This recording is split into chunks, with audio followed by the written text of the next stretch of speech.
Hey, it is Jerome Lanier, lead agent with WFG Homes, coming to you today with 5 things that I think all home buyers should know in 2025. Number one, property tax impact. A lot of times people look at homes and they look at the price on those homes and they start to try and figure out their payment from there. But property taxes are due annually. So what you are paying for the home is going to be split up over perhaps 30 years of a mortgage, 360 payments. What you owe in property taxes is only split up over 12 months. So property taxes have a huge impact on what your mortgage can be. For example, a $12,000 a year property tax bill means at minimum your mortgage will be $1,000 before you pay principal or interest on your actual loan. These are things that you want to keep in mind. Property taxes do increase. Properties do get reassessed, and if their value goes up, those property taxes will go up.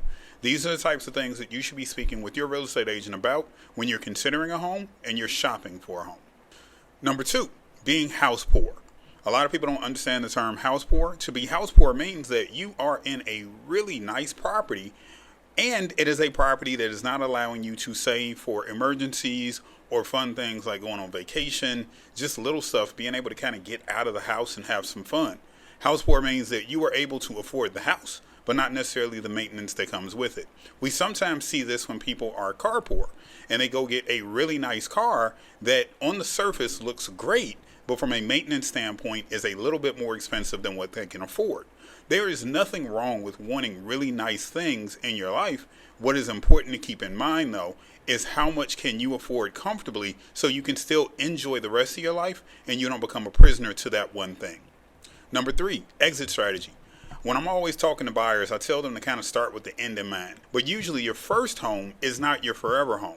And sometimes I think people get that a bit misconstrued and they want to find everything that they want in their very first home when your very first home is going to be a property that you're going to turn into home.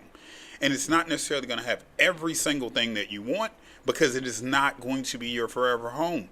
Now, what you do want to look at is potentially once I buy this house in 7 years, because on average, that's how long people stay on properties. Am I going to sell it?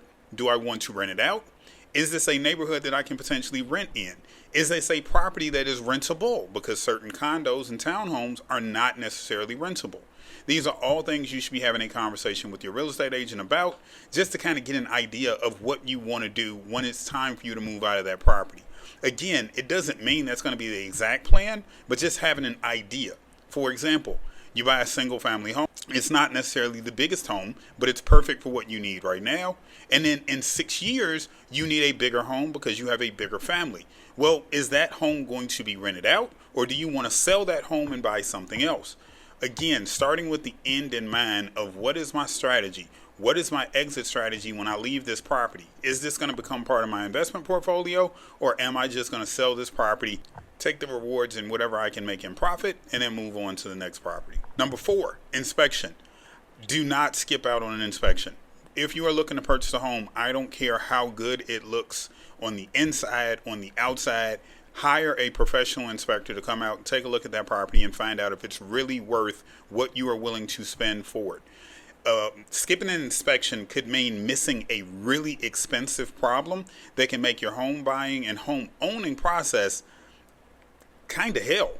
So honestly, please make sure you get a qualified and licensed home inspector to take a look at the home.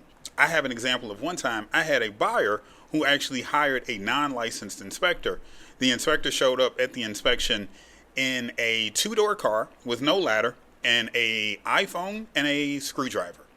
At the very moment he got out of that car with no actual tools and no ladder, I knew that we needed to get a real home inspector out to take a look at this property. Somebody just kind of taking a look and checking off and saying, oh, this looks kind of okay, is not what you want to do when you're going to be spending hundreds of thousands of dollars for a property. And then number five, if you're a first time buyer, how much money is enough money? I can tell you there's a couple things you got to look at paying for. You got to pay for that inspector like I previously talked about. You're going to pay for an appraisal because that is the bank's way of knowing how much the value of this home is actually worth. And then after that, of course, there's going to be your down payment, but there are down payment assistance programs.